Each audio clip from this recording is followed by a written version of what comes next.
For the last few years, 3LCD, supported by Epson, who has most to gain, of course, has been promoting the idea of CLO, and we were dubious about this until relatively recently.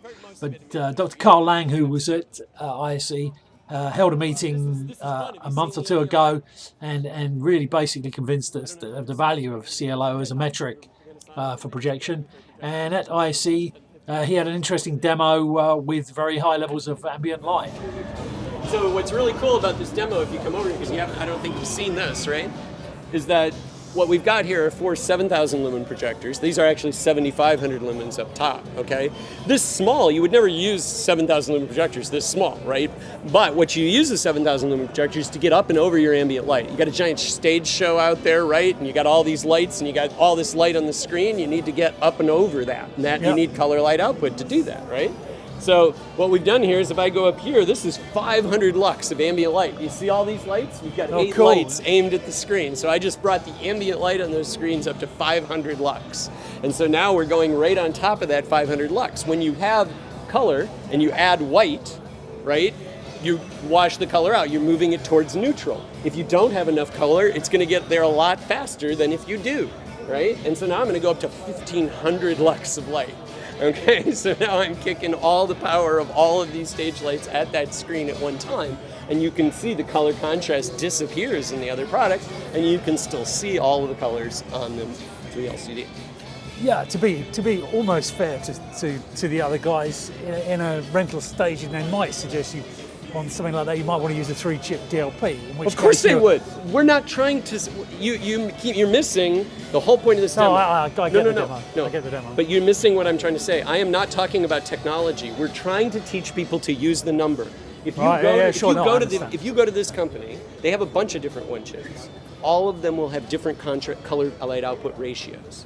So you need to know the color light output number. The thing we're trying to teach is not about technology. We're not talking about Epson. I could put a 3-chip DLP there and it would be a fair demo. It just is, it's not any different. Okay, it would look exactly the same with a 3-chip DLP. It would look exactly the same with a 3-chip LCOS. The point here is that color light output, because you see I put the numbers there, tell you what you're going to get. That's all we're trying to communicate. This is not an Epson demo. This is a 3LCD demo. We're trying to say just get the number. Right? And if you have 3-chip is great, okay? It doesn't have this problem, so don't worry about it, okay? But if you don't have a 3-chip, then get the number. The conversation we had, that guys like Optoma have been saying we should be measuring in sRGB. Fine, but also you should be measuring the color light output. We're totally cool measuring in sRGB if you're going to fairly measure color light output. That's cool. Indeed. TI was clearly encouraging its partners and customers to fight back on the CLO argument.